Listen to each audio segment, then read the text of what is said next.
सूर्यवंशी। उठे तन सिहर उठे जब खबर उठे के अब है सिंघम।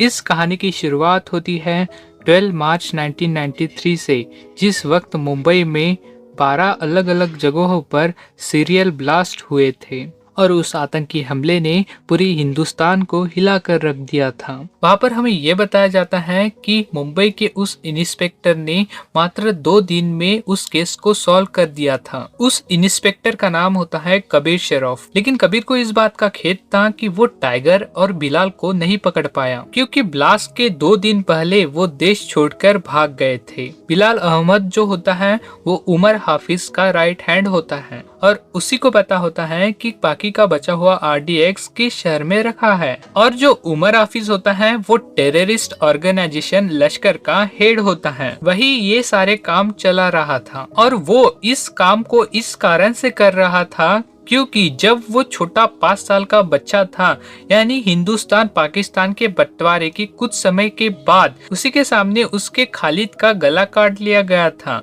और उसकी बहन के साथ इन सब का वो हिंदुस्तान से बदला लेना चाहता था। उसे कुर्बानी चाहिए होती है और वही से कहानी प्रेजेंट डे में आती है 27 साल बाद। और हमें ये दिखाया जाता है कि इंस्पेक्टर कबीर को ये जानकारी हो जाती है कि रियाज हाफिज जो उमर हाफिज का बेटा है वो कहाँ पर है और उसे पकड़ने के लिए वो भेजते हैं हमारे कहानी के मेन हीरो सूर्यवंशी को। और तभी हमें सूर्यवंशी की धमाकेदार एंट्री दिखाई जाती है हेलीकॉप्टर से और वो सीधा जाते हैं उस होटल में राजवीर राठौड़ को पकड़ने। हाँ, वही रियाज हाफिज होता है जो पिछले 13 साल से इंडिया के जैसलमेर में रह रहा होता है और उसने एक इंडियन लड़की ज्योति गुप्ता से शादी भी कर ली थी। वो उन सभी लश्कर के स्कीपर सेल का कमांडर होता है। स्कीपर सेल वो आतंकवादी होते हैं जो पाकिस्तान से इंडिया आकर इंडियन बनकर रह रहे होते हैं और वो वही काम करते हैं जो ऊपर से उन्हें ऑर्डर्स मिलते हैं। सूर्यवंशी अपनी टीम के साथ जाकर रियाज हाफिज को पकड़ लेता है और जब ये बात उमर हाफिज को पता चलती है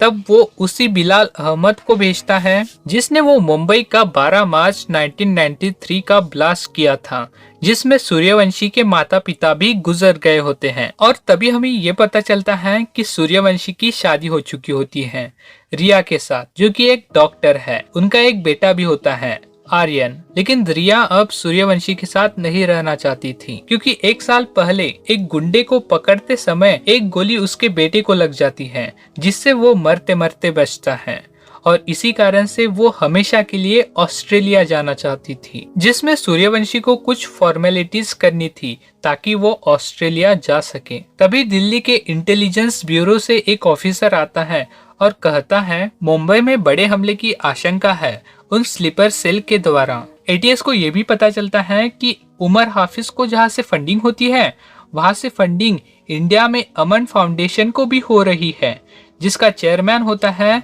खादर उस्मानी, जो डायरेक्टली और इनडायरेक्टली पॉलिटिकल पार्टी से कनेक्टेड था। और हमें ये भी पता चलता है कि खादर उस्मानी सालों पहले चोरी चकारी, स्मगलिंग, भड़काऊ भाषण देकर लोगों में झगड़े लगाता और अब उसने धर्म भिखारी का वेश धारण कर एक फाउंडेशन चला रहा है। और तभी हमें ये दिखाया जाता है कि शिवगढ़ से एक आदमी आता है जिसका नाम विवेक होता है कादर उस्मानी के घर पर ये बताने के लिए कि बिलाल अहमद हिंदुस्तान आ रहा है। और जो बिलाल होता है वो कादर उस्मानी का दोस्त ही होता है। उस्मानी एक गाड़ी के डीलर वाले को 5 लाख रुपए देकर उस बिलाल को सुरक्षित ले आने के लिए कहता है और वो ये कर भी लेता है और वो सीधे वहां से जाते हैं सावंतवाड़ी, बिलाल के पत्नी के घर में, जो कई सालों से खंडर पड़ा था। और उसी जमीन के नीचे रखा होता है वो 600 किलो RDX, जिसे वो वहां से निकाल कर किसी और जगह पर ले जाते हैं।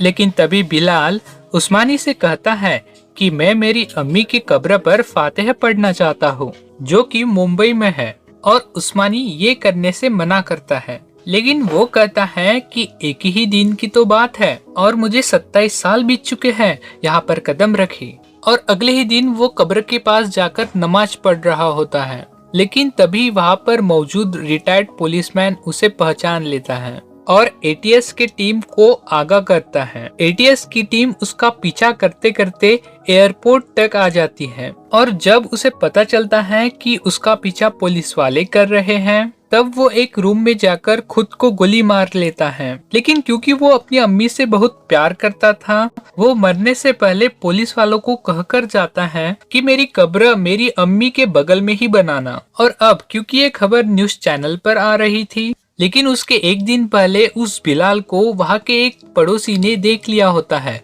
उस खंडर वाले घर में। और जब पुलिस वाले उससे पूछते हैं कि वो कौन सा घर था और उसके साथ कितने आदमी थे, तब वो पड़ोसी उनको वो घर दिखाता है। और जब सूर्यवंशी उस घर के अंदर जाता है तब उन्हें एक बहुत बड़ा गड्ढा दिखाई देता है और वहाँ पर आरडीएक्स के कुछ पार्टिकल्स भी पड़े होते हैं, जिससे उन्हें पता चल जाता है कि कुछ बहुत बुरा होने वाला है, क्योंकि वो आरडीएक्स लगभग 600 किलो था। और दूसरी तरफ हम ये देखते हैं कि रियाज हफीज जेल से भाग जाता है। और अब क्योंकि रियाज हफीज उन सभी स्कीपर सेल का कमांडर होता है, वो उन सभी 40 स्कीपर सेल को एक्टिवेट कर देता है जो अलग अलग जगहों पर इंडिया में पिछले कई सालों से रह रहे होते हैं। और वो उन सभी को एकजुट कर अपना मास्टर प्लान बता रहा होता है कि हमें कहां कहां पर बॉम्ब रखने हैं। वो मुंबई में 7 जगहों पर बॉम्ब ब्लास्ट करने वाले थे, जिसमें सीएफटी,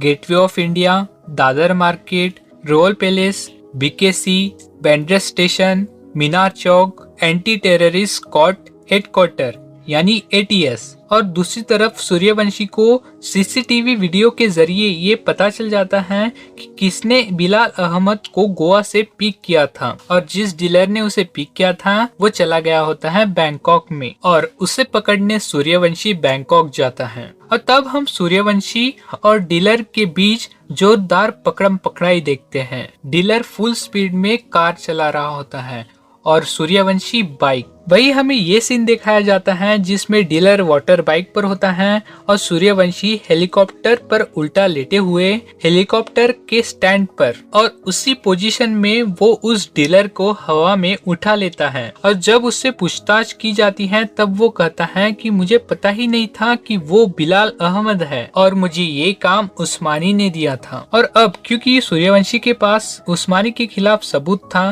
तब वो उसे गिरफ्तार करने उसके घर पड़गाह में जाता है। उसे थाने में लाकर पूछताछ की जाती है, लेकिन वो अपना मुंह नहीं खोलता। वो नहीं बताता कि रियाज हफीज कहाँ पर है। उसकी थाने में कुटाई भी होती है, लेकिन वो कुछ भी नहीं बताता। तब सूर्यवंशी एक तरकीब लगाता है। वो उसकी पत्नी और बेटी को थाने में लाकर उन्हें मारने की एक्टिंग करता है, जिससे वो सब कुछ बताने के लिए राजी हो जाता है। तब वो पुलिस वालों को उसी के एक घर में लेकर जाता है, ये बताकर कि मैंने यहाँ रियाज हफीज को बुलाया है। लेकिन ये सब चाल होती है। उस रूम में बॉम्ब लगा होता है और उस बॉम्ब की खबर उस्मानी को पहले से ही थी। तभी हमें ये दिखाया जाता है कि रियाज हफीज सबको अपना अपना काम बता रहा होता है, लेकिन तभी उन सभी की बातें विद्या यानी उसी में के एक स्कीपर सेल विवेक शास्त्री उर्फ मुख्तार अंसारी की बीबी सुन लेती है। अब क्योंकि विद्या ने ये सारी बातें जान ली थी, इस कारण से उसे मार दिया जाता है। तभी सीन शिफ्ट होता है पुलिस स्टेशन में, जहां कादर उस्मानी का बेटा, जिसे अपने पिता के ये सारे कारनामों का पता नहीं होता, क्योंकि कादर उस्मानी ने कभी अपने बेटे के सामने ये सब बुरे काम आने ही नहीं दिए। वो पीठ पीछे ये सारे काम करता और सूर्यवंशी उनसे मदद मांगता है कि क्या तुमने इनमें से किसी को अपने घर आते देखा है।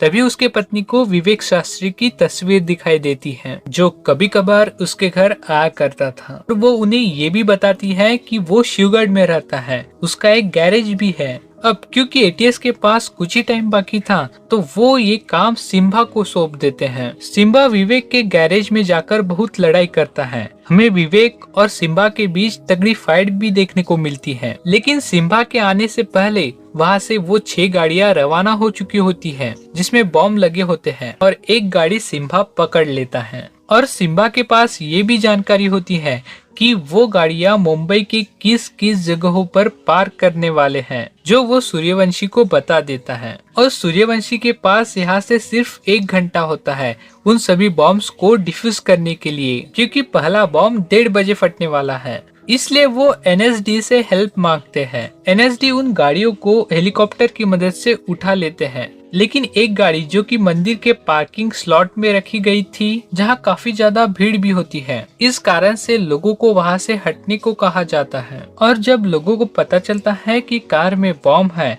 तब सभी इधर उधर भागने लग जाते हैं अपनी जान बचाने के लिए। मंदिर के पुजारी जान जाते हैं कि बाप्पा की मूर्ति यहाँ ठीक नहीं है, कुछ ही देर के अंदर यहाँ बॉम्ब फूटने वाला है। इसलिए वो बाप्पा की मूर्ति को वहाँ से एक सुरक्षित स्थान पर ले जाना चाहते थे, लेकिन क्योंकि वहाँ 2 ही पुजारी होते हैं, जिस कारण से वो मूर्ति को नहीं उठा पाते और ये सब मौलवी देख लेता है, जिसके बाद वो मौलवी और कुछ मुसलमान भाई आकर मदद करते हैं और वहां से दूसरी जगह पर बाप्पा की मूर्ति को शिफ्ट कर दिया जाता है। और ये जो पूरा इमोशनल सीन होता है वो दिल छू लेने वाला होता है। लेकिन तभी सूर्यवंशी कई मुसीबतों के बाद उस गाड़ी को वहां से निकाल कर एक मिल में ले जाता है और उस मिल के बगल में ही पानी होता है, जिसमें वो सभी गाड़ियां ब्लास्ट होती।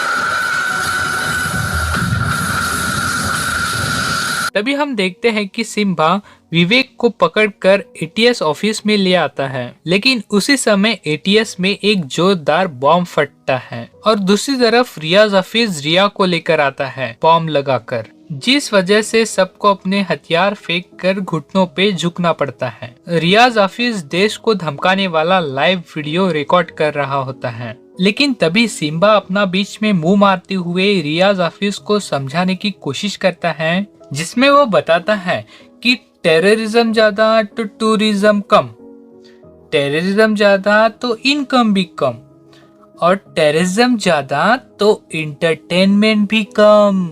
और तभी एंट्री होती है बाजीराव सिंघम की। इस कारण से विवेक बॉम्ब को ऑन कर लेता है, जिस वजह से तगड़ी फाइट शुरू हो जाती है उन आतंकवादी और पुलिस वालों के बीच में। और काफी मशक्कत के बाद रिया को उस बॉम्ब से अलग कर ही लिया जाता है